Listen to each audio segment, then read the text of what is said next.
day 1 of this journal. Yeah. So we're stranded on this random island. We're getting kind of bored, so hope we get rescued soon, you know? Day 3. Rescue efforts have gone unanswered, so we've taken matters into our own hands, crafting these rafts. They will be our salvation. I'm coming home. Day 7. Life is so hard out here. Someone out there. Please help. Anyone. I know I've done some bad things. I'll go back on my ways. I promise. I'm so sorry. Water. I need water. Please. Water. Day 10. It's all out. My throat. I can't. Oh!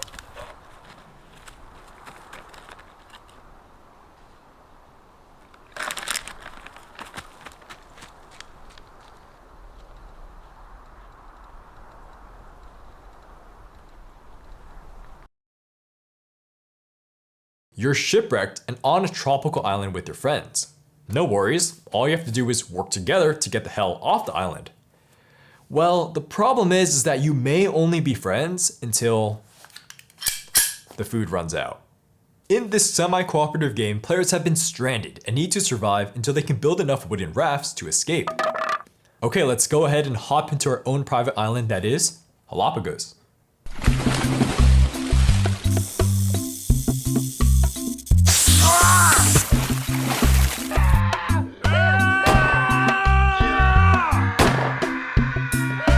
So, players need to work together to fish and collect water to survive, but of course, resources are gonna run out eventually because every greedy human being needs food and water. So then you just start voting to exile the weak people from the island. And that's when fights start to break out and oh god, someone has a gun out. Okay, Jesus, So to actually escape the island, each player is gonna need one raft. But you know, not everyone is going to be able to survive this ordeal. So that might just end up being like 1, maybe 2 rafts. Let's start with the pros. Now, the game just throws you into this island survival realm with these amazing components. There is this pleasing aesthetic with no wasted space on the boards and cards. But then there's also a freaking 3D card holder, cute deck boxes, and a straw bag that holds wooden spheres? Like, when you're reaching into this bag, which you do a lot of in this game, you feel really connected to being on this island. Okay, well then what about actually playing this game? Well, what you do every turn is pretty simple. You just choose from 4 super easy to learn actions. The first 3 are just to help out the colony. So you can fish for food, you can collect water, or you can just gather wood so that people can actually build their runaway rafts. The last action though, the last action, that's the funny one, alright? Because that's where you just get to act like a complete jackass and you go like, nah, I'm doing my own thing. So you just go running off from the colony to swim out to the wreckage of your ship to scavenge for supplies. In game, that just means you just draw 1 item card. Hellapagos just feels alive with the amount of tactile components that just mixes seamlessly with all the actions, and all of these things only just take seconds to do. And now we have to talk about how people die in this game. And this is also easy. Don't have enough food or water at the end of the round? Well, someone's gotta die. So on the count of 3, you point to someone, bam, democracy works in this game, and they're out of the colony to just die on their own. Oh, but actually, if they have food or water just selfishly stashed away in their hand when voted at, they can use that to avoid dying from lack of that resource. So now let's talk about the items you'll be constantly managing in your hand. And man, oh man, do we love this. There's a whole lot of diversity here, from spare water bottles to sandwiches and even things like a magic conch. That's like something straight out of Lord of the Flies that you can use to manipulate votes.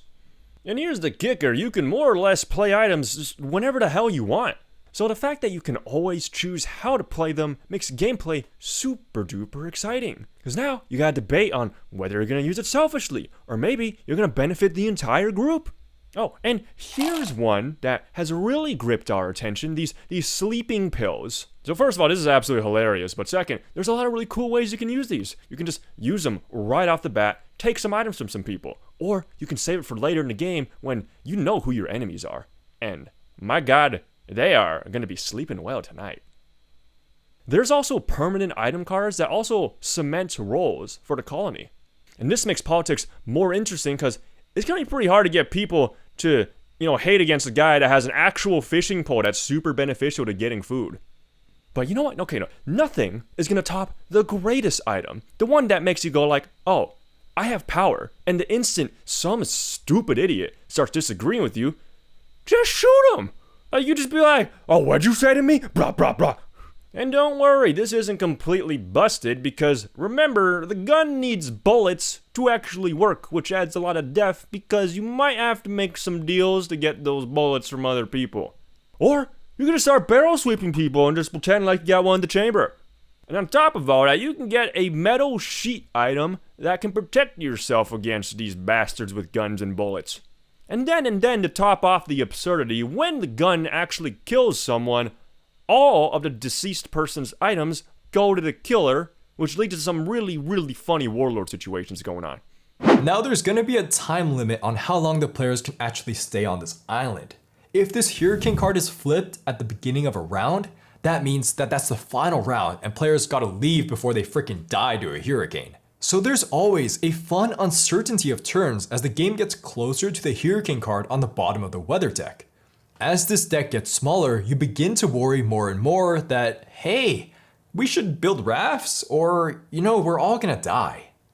More uncertainty comes with drawing cards. See, some cards actually are entirely hilariously useless. That means that being selfish and not helping the colony on a turn to go to the wreckage is actually not guaranteed to help, cause you could just find some antiquated toilet brush. Because of Hellapagos' time constraints and many not so beneficial cards, the players are encouraged to drive up the drama and be more hostile to each other, praying that they will be one of the few floating away on a raft. So these elements just all add up for Hellapagos to be this incredibly gripping marooned on an island situation where the strong theme just rams it home for the gameplay in a party game. Like, even gathering wood is the funniest mechanic. If you gamble too hard and you go way too deep into the forest looking for some wood, there's a chance that a snake bites you and you become sick for the next turn.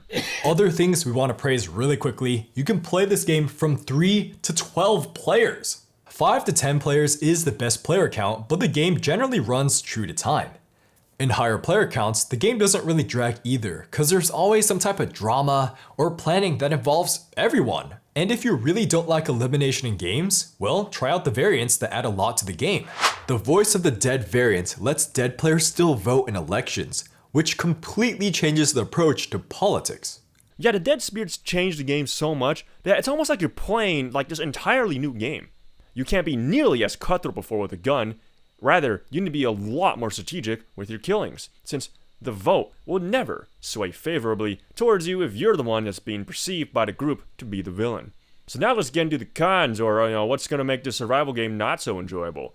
And, the first and really only significant con is probably the confusion on timing of cards. So what do we mean by that? Well, the rulebook is it's pretty good when it teaches you just like how to play the game, but it doesn't really explain card timings very well beyond just, oh yeah, you just play stuff whenever you want, it's all chill. Which is unfortunate given that the cards, they're a pretty big part of the game, And to muddle this all up even more, the poison interactions with voting and food items, all that, it's even more confusing. Like, what is even going on? The fix is, there really should have been a section that just addresses strange timings, and then that way, you can just cut out all the timing sections of all the items the rulebook addresses. We also would have liked to see more player aids, and we can see that they tried to help with this summary that's on the back of the rulebook, but it's just kind of like this huge wall of text. Who wants to read that when you're playing a party game? Like, if there was just like some simple iconography on the board, just like this 1, 2, 3, 4, that would have been perfect. Why didn't you just do that? Now for the nitpicks. Now this first one will definitely vary from group to group, but certain players do need a concrete reason to turn on each other during games. Think of like a secret objective or a hidden traitor. Hellapagos doesn't have these cards, and to certain players, killing in Hellapagos will just feel arbitrary and dry. Also, player elimination can be annoying, especially in larger groups with early deaths, but due to the constant dramatic beats with a short runtime, politics are interesting to follow even when you're dead. Oh yeah, and plus there's a voodoo doll card that can even revive dead people, so that's always fun to play with. With all that behind us, let's move on to scoring. So first, we're going to give you the recommender score, which is how we try to evaluate the game as objectively as possible by weighing the aforementioned pros and cons. Then the two of you are going to give you our personal scores, which is how we feel about the game. For the recommender score, we're going to give Hellapagos a 9 out of 10. This is an excellent party game that will easily suit the most rambunctious of groups out there and will quickly deliver on being a thrilling experience to see who will escape from the island. It just checks off so many things we want to see in party games. It's easy to learn, there's tons of player interaction, there's a flexible player count, and all of that in 20 minutes. That's an amazing feat, and this island theme just really is the icing on top of the cake. Yep, we were just blown away on how beautiful this game looks. Like right away, Hellapagos just does an amazing job of pulling the players into this hot, tropical island with the squeaky clean art and the incredible components. Oh, and can we just say how amazing this bag is? Like, I know it probably doesn't cost that much to make, but man, I wish more games did cool stuff like this. Yep, what's especially awesome about Hellapagos is that it's actually really easy to teach because there's no hidden trader mechanics or secret objectives. But on the flip side, this can also make it fall apart for those groups who need those clearly defined villains. So be careful if your group really likes their set in stone objectives for who's the good guys and who's the bad guys. And also, due to the free-form politics that will end up emerging from Hellapagos, it kind of demands players to be able to dish out drama and to suffer the consequences when it comes back to bite them. Now again, since there's no hidden goals to justify the voting and the shooting and whatnot, sometimes things just kind of happen. Like, I don't know, the other guy, he just kind of gave me a bullet. He didn't tell me what to do with it, so I mean, you know. But so chill though, because the runtime for Hellapagos is so short that being eliminated early isn't even really an issue. So due to the randomness of the weather cards and item distribution, there will be some games where there's just not much drama, and most, if not all people, get to live till the end. And while that will certainly be less exciting for some players, again, we want to remind you that the game is so short, and Hellapagos technically does have this cooperative element to it, so that's not much of a knock against the game's mechanics. Hellapagos just gives you this wonky island environment to play on, never really guaranteeing drama, but rather just making it incredibly likely, and the pieces just kind of fall in place to just make all the entertaining stuff happen. Like God, people will fight over the stupidest things in this game, all from their own volition. It's amazing. Also, this game is just gonna be mediocre if your group is too friendly with each other. I mean, yeah, you can play it cooperatively, but it's just not gonna be that fun. Like, the game does such a great job of tempting you with these items to start screwing each other over. So why not just indulge yourself and start waving your handgun around to become the dictator of this new island colony? Huh, man. I wonder if Hellapagos is trying to say something about human nature. So yeah, buy this island survival experience if you have that rowdy group of friends. And just delight in seeing a super fast 20-minute Lord of the Flies-esque chaotic mess. Anyways, personal score time. I'm going to give Hellapagos a 8 out of 10. His game is a great experience for me. I'm sure that I've made it clear by now that I'm a huge fan of games that have mechanics which incentivize players to turn on each other. However, I don't like hidden roles as a means of doing this because it assigns too much of a hard label on who's good or bad, and dictates their behavior just a little too much for my tastes. As you may have guessed, I like Hellapagos a lot for letting the table turn on each other organically. However, I will say though that whenever I play this game, it just kind of reminds me of City of Horror, another one of these types of games where players are fighting over limited resources and just kind of end up killing each other naturally. And that game will always stand out in my brain as the golden standard of these kind of cutthroat games. So, in a messed up kind of way, Hellapagos just kind of feels like a lesser version of City of Horror, due to the shorter, more party game nature of Hellapagos. And while I do have a great time basically just brandishing a gun and just shooting people, or at least threatening to shoot them over the most stupidest things, Hellapagos is definitely not a game that ever really has enough going on in it to make the stakes feel high enough. So it really just feels more like a goofy, fun time with less consequences when people die, which is kind of funny in and of itself. But, I'm all for that. But again, like I'm just going to keep saying, the limited nature of Hellapagos kind of leaves me wanting a little more City of Horror. But at the end of the day, a lot of that, it doesn't really matter considering just how easily we can get Hellapagos to the table. Like, I can play this game with so many different kinds of people and still have a great time. And that's always just going to be a very valuable aspect to any game. My personal score for Hellapagos is going to be a 7 out of 10. I think it's good. Hellapagos is really group reliant, and I'm very fortunate to have my friends just click with this game. I definitely feel like I've hit that 10 out of 10 max drama levels multiple times over 30 plus playthroughs. Once, we've had the colony split on round 1 as 2 really bloodthirsty gunslingers lay down their weapons and they just had supporters flock to them. Man, that was a really good time. So with this many playthroughs, Hellapagos doesn't really provide anything new to me now. I've seen all the card combinations possible and I'm definitely ready for expansions. While we haven't played the expansion, it promises tons of new items and the starting player powers sound really, really fun. While I wouldn't introduce this to my family and have had some games fall flat with the wrong group, man, when Hellapagos gets that drama rolling, whoo, it is fun.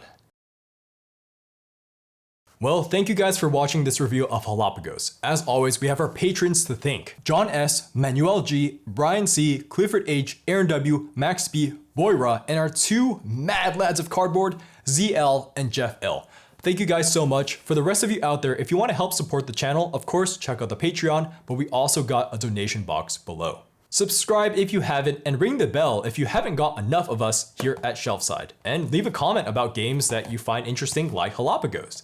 Anyways, I'll see you guys next time. See you later.